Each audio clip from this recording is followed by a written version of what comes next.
केसात वाढलेल्या कोंड्यामुळे केसात खाज पण वाढलेली आहे, त्याच्यासोबतच स्किन इरिटेशन पण होते आणि केस गळतीचं प्रमाणसुद्धा वाढलेलं आहे. मग नेमकी कोणती रेमेडी लावायची जेणेकरून कोंडा कमी होईल किंवा कंटिन्युअस वापराने तो एकदम नाहीसा होईल? हॅलो फ्रेंड्स, मी वर्षा आपलं सर्वांचं मनापासून स्वागत करते. कशा आहात सगळे? मी मस्त आणि मजेत आहे. तर बघा, माझ्या केसांमध्ये तर कोंडा होतच नाही असं मी तुम्हाला खूप वेळा सांगितलेलं आहे आणि ते तेवढंच खरं आहे. कारण की बघा, खूप मनापासून ना मी हेअर केअर करते आणि सगळ्याच नॅचरल वस्तू असल्यामुळे ना भरपूर केसांचे प्रॉब्लेम की नाही ते होतच नाहीत आणि तेच तुम्हाला सुद्धा करायचं आहे. केसात कोंडा जरी नाही ना झाला तरी सुद्धा बघा, थंडीच्या दिवसामुळे थोडंसं स्कॅल्प आपलं ड्राय पडतं आणि आपल्याला ते कोंड्यासारखं जाणवतं. तरी सुद्धा मग नेमकं काय करायचं आणि मी काय करते तेच बघतोय. 1 ते 1.5 ग्लास पाण्यामध्ये मी 2 चमचे जवस आणि 2 चमचे मेथीदाणे टाकलेले आहेत. हे जरी तुम्हाला कॉमन वाटलेलं असलं ना तरी पुढील जी स्टेप आहे ना ती खरोखर डॅन्ड्रफसाठी आहे आणि त्याच्या कंटिन्यू वापराने तुमचा कोंडा कायमचा सुद्धा दूर होऊ शकतो. तर हे अगोदर छान उकळवून घ्यायचं आहे, जोपर्यंत मेथीदाणे शिजत नाहीत आणि आपल्याला पाहिजे तसं जवसाचं जेल पण होत नाही तोपर्यंत हे चांगलं शिजवून घ्यायचं. 7 ते 10 मिनिट लागतात आणि त्याच्यानंतर आपल्याला एक छान जेल भेटतं. प्रॉपर हेअर मास्क आहे. या 2 वस्तूंचाच तुम्ही डेली हेअर केअरसाठी वापरू शकता. याने केस तुमचे हेल्दीच होतात, सोबत क्लीन होऊन हेल्दी होते आणि त्याच्यासोबतच केस आपले सिल्की शायनी एकदम आणि क्युटिकल्स आपले रिपेअर होतात ना, त्याच्यामुळे केस हेल्दी बनतात आणि खूप जास्त भारी दिसतात. तर हे चांगलं उकळवून घेतलेलं आहे, बघू शकता. आणि खूप घट्टसुद्धा याचं जेल करायचं नाही, कारण की पुढे त्याची अजून काही प्रोसेस आहे. तर ते थंड होण्यासाठी ठेवायचं आणि इकडे बघा, मी एका मिक्सरच्या भांड्यामध्ये एक मूठ भरून एवढं मी निंब जे असतं की नाही, कडुनिंब, आपलं लिंबाचे पाने ती टाकलेली आहेत, कडू जी असतात ती. आणि त्याच्यामध्येच 3-4 चमचे दही घ्यायचं आहे. थोडंसं आंबटसर दही पाहिजे आपल्याला इकडे. केसामधील कोंड्यांसाठी या 2 गोष्टी ना खूप महत्त्वाच्या आहेत. म्हणजे कडुनिंबाची पाने, दही, त्याच्यासोबत मेथीदाणे जर तुम्ही वाटून टाकले, म्हणजे 3-4 वस्तू अशा आहेत की नाही की एकदम डॅन्ड्रफ क्युअर करण्यासाठी परफेक्ट उदाहरणे आहेत ही आणि याच्या कंटिन्यू वापराने तुम्हाला त्याचा खूप जास्त फायदा होतो. पण इकडची जी रेमेडी आहे याच्यामध्ये बघा, मी परत काय केलेलं आहे, जे आपण जेल बनवलेलं होतं ते अगोदर गाळून घेतलं. नंतर म्हटलं सगळंच एकत्र नको वाटायला आणि जे शिल्लक राहिलेलं होतं की नाही, शिजलेले मेथीदाणे आणि जवसाचे दाणे, तर ते मी मिक्सरच्या भांड्यात त्याच्यातच ॲड केलं आणि ते सगळं आपल्याला वाटून घ्यायचं आहे. इकडे दही याच्यात ॲड असल्यामुळे, कडुनिंबाची पाने ॲड असल्यामुळे संपूर्ण हे मिश्रण जे आहे ना ते कडवटच होतं. ते आपल्याला खायचं नाही, केसांवरतीच लावायचं आहे.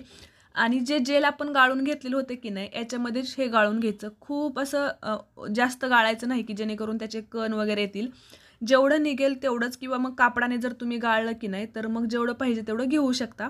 पण असंही खूप क्वांटिटी झालेली आहे आणि थोडंसं पातळसरच पाहिजे, जेणेकरून जसं आपण तेल लावतो ना तसं आपल्याला हे स्कॅल्पला लावायचं आहे आणि थोडासा मसाज करायचा आहे. म्हणजे काय होईल की स्कॅल्पमध्ये ते मुरलं जाईल आणि पूर्ण स्किनमध्ये किंवा ड्राय स्किन झालेली असते किंवा डेड स्किन झालेली असते, पूर्ण जो कोंडा असतो आपल्या केसांमधला डॅन्ड्रफ, तर ते निघायला पण मदत होते. आणि संपूर्ण केसांना सुद्धा हे का लावायचं आहे, कारण की याच्यामध्ये आपण 2 महत्त्वाच्या गोष्टी सुरुवातीलाच टाकलेल्या होत्या, जवस आणि मेथीदाणे.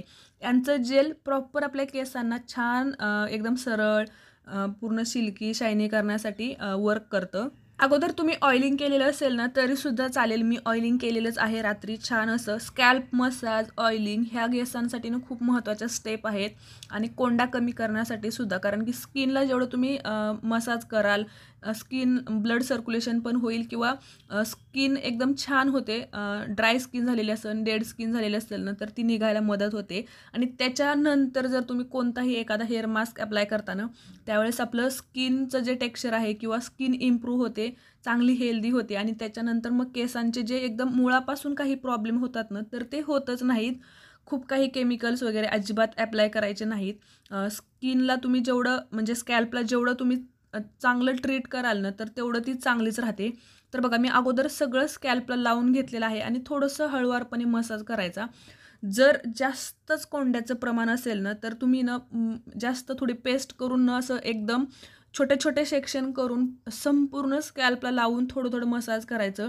याने सुद्धा खूप जास्त फायदा होतो, कारण की दही आणि कडुनिंब जे आहे ना अँटी फंगल, अँटी इन्फ्लेमेटरी याच्यात असल्यामुळे अँटी फंगलचंच हे काम करतं. तुमच्या कोंड्यासोबत जर खाज पण असेल किंवा एकदम स्किन इरिटेशन होत असेल ना, तर ते सुद्धा कमी व्हायला मदत होतो. म्हणजे स्कॅल्पच्या रिलेटेड किंवा फंगलच्या रिलेटेड जे पण काही प्रॉब्लेम असतात ना, ते दही, कडुनिंब त्याच्यासोबत तुम्ही निंबू टाकलं ना तरी चालेल, पण दही आंबट असेल तर एवढं काही गरज नाही. आणि खूपच जास्त प्रमाण असेल ना, तर एकदाच लावायचं असं नाही. कमीत कमी तुम्हाला हे महिना 2 महिने कंटिन्यू वापरावं लागेल. त्यासोबतच जर तुम्ही ऑइलिंग करता ना, त्यावेळेस त्याच तेलामध्ये कडुनिंबाची पाने थोडीशी उकळून टाकली ना, तर त्या तेलाने मसाज करा, अजून फायदा होईल. अजून दुसरा हा हेअर मास्क आहे. मी एक 15 सेकंदात तुम्हाला सांगते. मेथीदाणे भिजलेले आहेत आणि दही एकत्रितपणे वाटायचं आणि त्याच्यात थोडंसं तेल टाकायचं किंवा एरंडेल तेल टाकलं ना तरीसुद्धा चालेल. आणि हे पण सेम म्हणजे स्कॅल्पला अगोदर लावायचं आणि संपूर्ण केसांना लावायचं. कारण की मी अशा रेमेडीज बनवते की ज्या स्कॅल्पपासून आपल्या संपूर्ण केसांना छान ट्रीट करतील आणि केस आपले सुंदर हेल्दी बनतील. म्हणून फक्त स्कॅल्पचे रिलेटेड कोणतीही रेमेडी न करता मी संपूर्ण केसांसाठीच ती बनवत असते. तर अशा ह्या 2-3 उपाय आहेत. ज्या प्रकारात तुम्हाला सोपं वाटते, फरक जाणवते, ते तुम्ही कंटिन्यू करायचं आहे.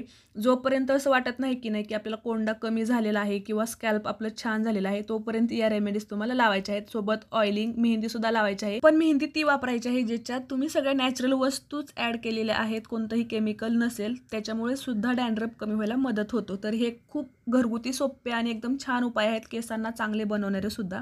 तर तुम्ही नक्की ट्राय करून बघा. आजचा व्हिडिओ कसा वाटला नक्की सांगा. धन्यवाद.